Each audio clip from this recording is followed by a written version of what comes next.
Donc de ce côté-là, à court terme, on n'a pas trop d'inquiétude, contrairement à ce qu'on peut entendre, même si les actifs paraissent chers.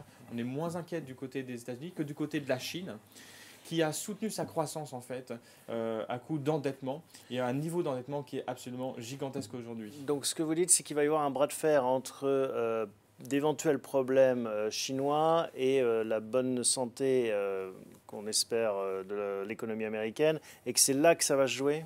Ouais, tout à fait. En fait, sur le moyen terme, et c'est un horizon de 2-3 ans, en fait, ça va être un petit peu l'atterrissage de la Chine qu'il faudra vraiment surveiller. Si l'atterrissage est léger et soft, alors les prix se maintiendront.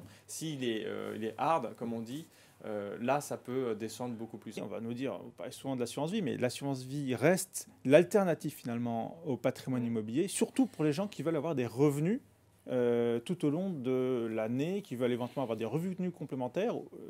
L'assurance vie dans ce cas-là, avec une allocation en unité de compte, on verra ça après, permet d'être une alternative à l'immobilier.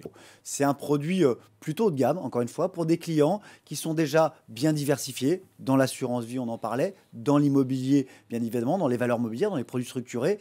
Et là, c'est l'étape d'après. C'est sur une part de leur épargne qui doit représenter au maximum 5 à 10% de leur épargne, de leur surface financière. Et là, ils vont s'exposer à un produit de diversification. C'est un produit qui va offrir un rendement supérieur aux autres classes d'actifs. On parle de combien? On parle de l'ordre de rendement net visé qui est de l'ordre de 7 à 8% par an sur une durée de 5 ans.